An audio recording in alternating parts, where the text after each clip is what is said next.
So let's also perhaps look closely at this matter of justice. From what you have said, does it mean that we are just treating the symptoms, we are not really going down to the roots to addressing this issue? Because you have talked about victims getting closure.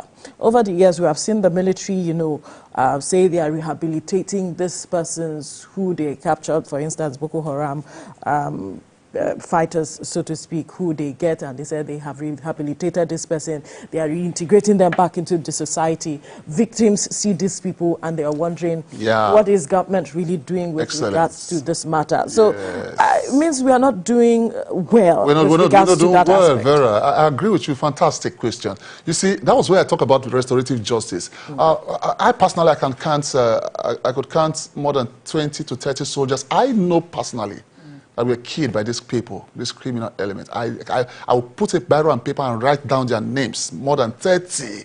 Now, their wives are now widows. Their children are orphans, fatherless. And if a fatherless child tune into TVC, for example, and see that those who killed their father or their parents, because I saw one of the videos, some of them were eating fresh bread, sardine, they're eating so well. What our soldiers were not even eating in the front line. I see these guys eating, the killers of our soldiers. I am not against reintegration. I am not against rehabilitation.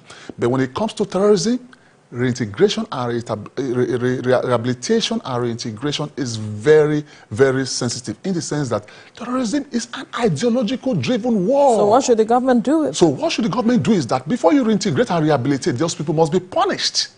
You must be punished for your crime. You see, if you don't punish people for crime, crime flourish. And that's why punishment and shaming comes to play as well. Because people who commit crime, oh yes, I've repented of my evil ways. No. Because you don't have a sensor to check the heart of that person, if truly is repented, because it could be a decoy for him to, escape, effective punishment or sentence by the state government. So what the government needs to do, before you reintegrate, you rehabilitate and reintegrate people into the society, what you need to do, they must be punished. What should that be? Imprisonment, for example, is part of punishment.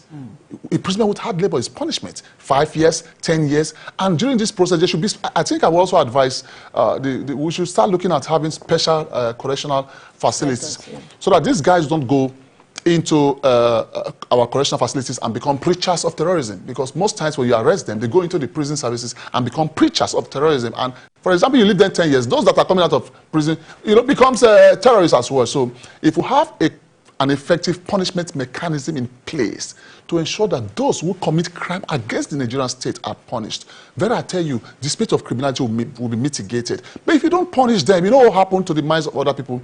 You say, well, when Dickson committed a crime, he was forgiven. Guy, just let's organize a group. Nigerian government is vulnerable. After 3-4 years, we'll put the Nigerian state at risk, put the Nigerian people in a state of fear. Government will call for us for a negotiation. They will pay us billions of naira. And that is why I'm also against an incident where government will start sending money or giving money to most of these criminal elements and saying that, oh, we're trying to... No. You don't play with the devil. Playing with the devil, you are playing with fire, because each time you negotiate with criminals, you are negotiating with the devil. And I tell you that the social factors and the emotional repercussion will be more deadly, because they themselves, what was the reason why they go into terrorism? Wickedness.